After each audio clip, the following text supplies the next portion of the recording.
Chapter 9, Aggregate Demand. Chapter 9 discusses aggregate demand. It's really a continuation of Chapter 8 and the things hopefully you've just listened to Chapter 8, and it's the things we just discussed there. We go into another level of detail here in Chapter 9.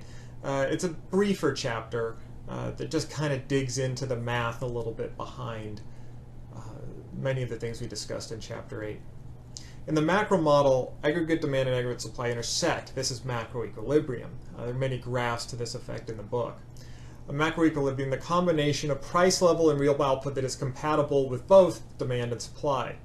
The rate of output equals the rate of spending. That's where you get that macroequilibrium. And there are no disturbances. The economy gravitates towards macroequilibrium.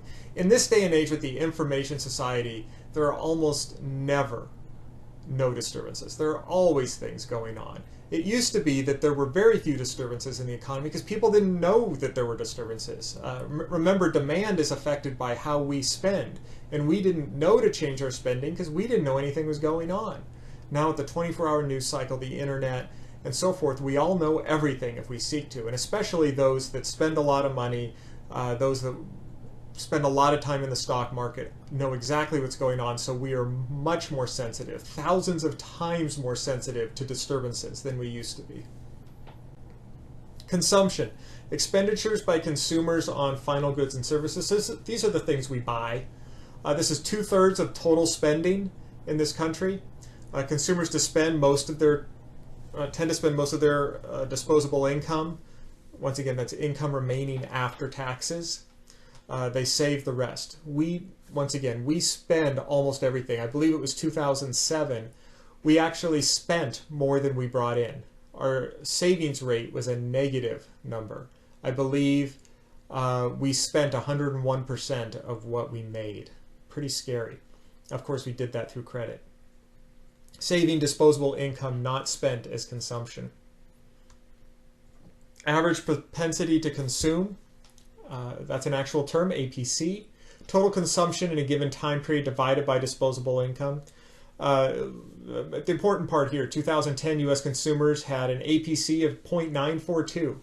That means we only saved 6 cents of every dollar of disposable income. That's pretty frightening, but that's also gone up dramatically to save 6% over what it was, like I just mentioned, in 2007 and earlier. APC can be greater than 1 if credit is used to finance current consumption. Once again, we have been over 1. The consumption function, autonomous consumption, consumer spending not dependent on current income. So that's an important definition. Autonomous consumption, consumer spending not dependent on current income. This is when people consume even if they have no income. They may borrow or draw down savings. They expect future income savings. So you get a raise, but you spend your raise before you actually get the raise. They perceive greater wealth and increased spending, and vice versa. Availability of credit. So if you have to use a credit card to buy food because you don't have enough money in the bank, that'd be autonomous consumption. Tax increases and rebates alter their disposable income. So many times you might be anticipating a tax increase. A rebate. That would anticipate a rebate, so that would alter your disposable income. Tax increases can also draw down your income, but yet you keep spending like you used to. That's autonomous consumption. Income-dependent consumption, consumer spending that increases as income increases. So the more you make, the more you spend. That's ideally how you would spend rather than autonomous, where you might spend more than you actually have. The consumption function, that's a fun term. Together they make up the consumption function. The equation is C equals A plus BY, where C is the current consumption. So it's autonomous consumption plus marginal propensity to consume times disposable income. The consumption function allows us to predict how much the consumption component of aggregate demand will change when the incomes change. So this lets us anticipate where the economy might be going. And this is where real economics happens, where the people who become economists, this is what they study. And this starts to teeter on econometrics, which is the math side of economics. And this is the very tip of it, where you start to use equations and spending propensities and how people react to certain situations. So how much money the government puts into the economy and how much money is already there and how much we spend, and using the current consumption equation and lots of other factors, we can take an educated guess at where the economy is going. We're not going to get into any of that stuff in this class, but just to let you know what's out there. Aggregate demand shift factors. A change in consumption causes aggregate demand to shift. So aggregate demand shifts in response to more credit, taxes, income, consumer confidence, wealth. So that's how, if you ever listen to the economic news, you'll hear the consumer confidence index. Why do we care about that? Well, we care because it could cause a shift in aggregate demand, which is good news. If consumer confidence is low, that's bad news. That means the aggregate demand could shift to the left. And if aggregate demand shifts to the left or goes down, that means we could be heading towards a recession or lower GDP at the very least. 2008, 2009, home equity fell, wealth decreased, and consumer confidence fell.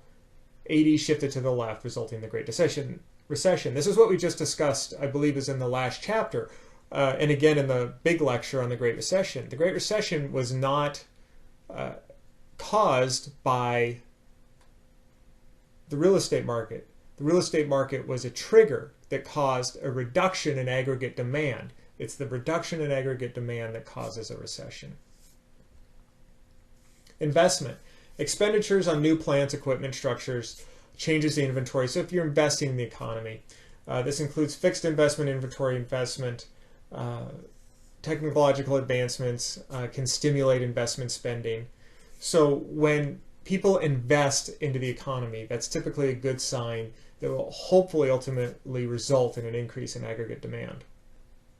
Government spending, because of balanced budget requirements, when state and local spending will often decrease during the time of a recession or a time of instability, because their incomes are decreasing, because people are paying less income tax or taxes to the state and local governments because they're making less money because of the recession.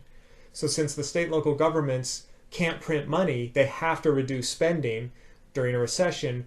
This is when the federal government steps in by using deficit spending, because of course they're also hurt by the reduction in spending. They're also hurt by the reduction in tax revenue from the recession. So because of that reduction in tax revenue, the federal government has to use deficit spending, and if they increase their deficit spending even beyond previous levels, which is exactly what we've done in the last couple of years, we can make up for that reduction in spending at the state and local levels. This is the foundation of Keynesian economics.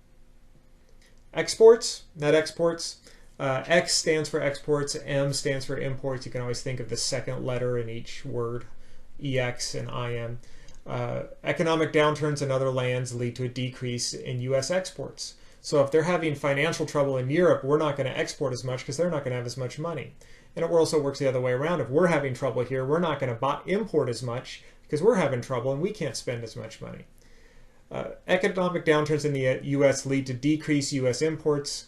Yeah, so that's what we just said. If X minus M, exports minus imports decreases, the aggregate demand shifts to the left, so it decreases. If exports minus imports increases, the aggregate demand shifts to the right, which is of course what we're looking for to keep our economy booming. Macro failure. Two concerns about macro equilibrium.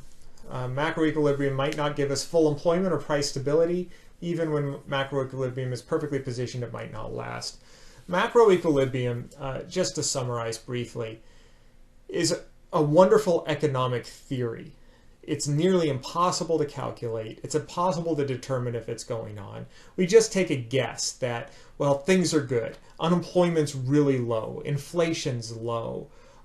Spending is solid. We could say, okay, now we're at macro equilibrium. We don't really know. This is where we need to make sure that we realize this is just a theory. And when a failure occurs, well, there's an assumption that we were in a non-failing situation before the failure occurs. And once again, it's all theory.